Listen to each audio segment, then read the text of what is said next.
to make a success of your career, avoid starting on a Monday. My working life on this North Atlantic island, therefore, began on a Tuesday in October, one that was cloudy with a stiff breeze, as so many October days here are. Having been a resident of Iceland for not quite 6 weeks, I was unaware of the Monday rule. I was keen to start my new job. But when the CEO of the small software startup where I had been hired as a marketing specialist gave me the starting date, I felt in no position to suggest an alternative. After all, I was lucky. I had landed a job that related to my previous experience in a country where I did not speak the language and knew practically no one aside from my fiancé and his family. I moved to Iceland for love in 2003 when I was 27 years old.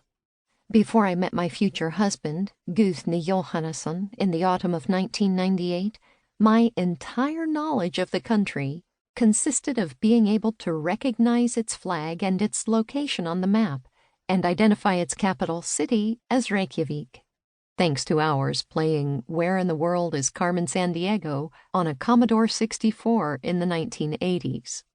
I did not know that even then Iceland was considered one of the best places in the world to be a woman, that a unique alchemy of history, people, policies, and luck have produced a country that is arguably closer than any other to clutching the golden ring of gender equality. Guðni and I met in graduate school at Oxford University in England, 2 foreigners among many at one of Oxford's colleges, St. Antony's, that specialized in international studies. Guðni was the first Icelander to attend St. Antony's, and one of only a handful who were studying at the entire university. To me, a 22-year-old Canadian woman who grew up on a hobby farm in the Ottawa Valley, his obscure nationality was alluring. He was quiet, owned many books and few other possessions, and didn't drink as enthusiastically as the other students. I assumed that was what all Icelanders were like. He was also tall and easygoing, and he sparingly but devastatingly deployed a bone-dry, self-deprecating humor to match that of the British. I had moved across the ocean to England just a couple of months after completing my Bachelor of Arts degree in Canada, using the excuse of graduate school to experience a new country, get further into debt, and postpone making any decisions about what I actually wanted to do with my life. My cohort fell broadly into 2 groups. On one hand, there were those who, like me, had been in school all our lives, were hard-working enough to have been accepted at one of the world's most prestigious institutions, but prioritized our time in an arguably less constructive way.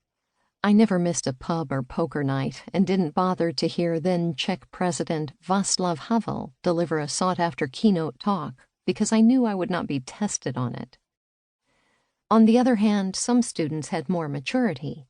Many had sacrificed much to be at Oxford, quitting jobs, painstakingly saving money, upending families. They were there to get the most they could out of the experience. Guðni, of course, not only attended the talk of the aforementioned Cold War dissident, but also volunteered as an usher at the event. He read the index of every book first, no matter the topic, in case there was an entry for Iceland. He clipped out articles in newspapers on topics as diverse as historiography and sporting heroes, and filed them meticulously by subject in a series of binders, on the chance that sometime in the distant future he could use them in an article or speech, a more prescient activity than the future president knew at the time. From this behavior and the smattering of gray hairs around his temples, I suspected he was marginally older than I, perhaps as wizened as 26. Once at midnight during a house party in a smoke-filled, cramped basement flat, when I was trying to get to know this intriguing but quiet man a little better, he casually mentioned being an undergraduate student when the Berlin Wall fell. I was in grade 8 in 1989. "How old are you?"